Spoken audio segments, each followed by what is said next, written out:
Moscow. North Korean leader Kim Jong Un arrived in Russia on Tuesday ahead of a meeting with President Vladimir Putin that the United States has warned could see an arms deal to support Moscow's assault on Ukraine. Making a rare foreign trip and his first since the pandemic, Kim was seen stepping onto a red-carpeted train platform before meeting Natural Resources Minister Alexander Kozlov. Kim and Putin are expected to meet at an unspecified location in Russia's Far East later this week, the Kremlin has said. Putin is currently attending the Eastern Economic Forum in Vladivostok, the Pacific port city closest to the North Korean border, though there has been no indication that the internationally isolated pair would hold their talks there.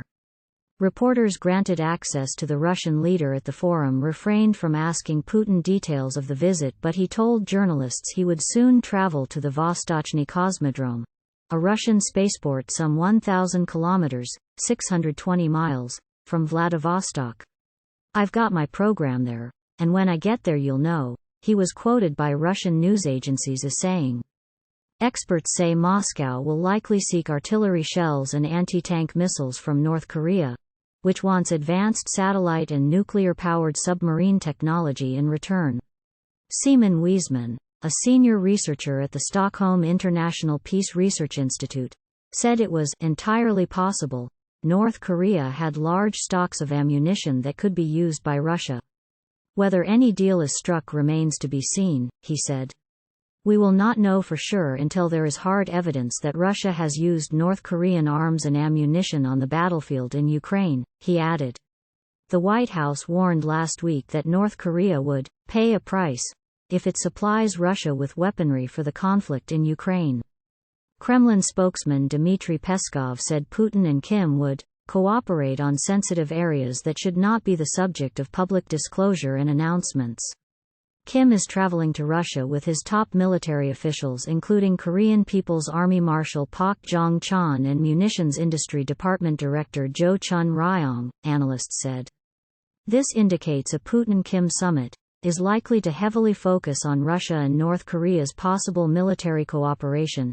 Yang Moo-jin, president of the University of North Korean Studies in Seoul, told AFP.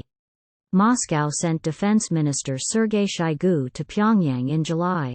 He has recently mooted bilateral joint naval drills. Kim has been steadfast in his support for Moscow's assault on Ukraine, including, Washington says, supplying rockets and missiles.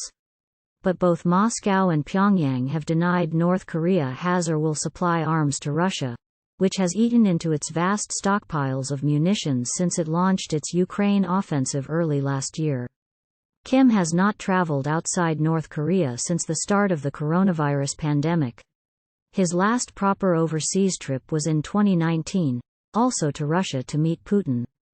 North Korea has the crude ammunition that Putin needs for his illegal war in Ukraine, while Moscow has submarine, ballistic, and satellite technologies that could help Pyongyang leapfrog engineering challenges it suffers under economic sanctions, said Leif Erik Easley, a professor at Ewha University in Seoul. On Monday, the United States described Putin as desperate in seeking a meeting with Kim. Having to travel across the length of his own country to meet with an international pariah to ask for assistance in a war that he expected to win in the opening month. "I would characterize it as him begging for assistance," State Department spokesman Matthew Miller said. "I will remind both countries that any transfer of arms from North Korea to Russia would be in violation of multiple United Nations Security Council resolutions," he added. Washington has said Russia could use weapons from North Korea to attack Ukrainian food supplies and heating infrastructure heading into winter to try to conquer territory that belongs to another sovereign nation. Andrei Lankov, a North Korea expert at Kookmin University in Seoul, told AFP that the upcoming meeting was part of Moscow's gentle diplomatic blackmail of Seoul because Russia did not want South Korea to supply weapons to Kyiv. Seoul is a major arms exporter and has sold tanks to Kyiv's ally Poland, but long-standing domestic policy bars it from selling weapons into active conflicts. The major worry of the Russian government now is a possible shipment of the South Korean ammunition to Ukraine. Not just one shipment but a lot of shipments, Lankov said.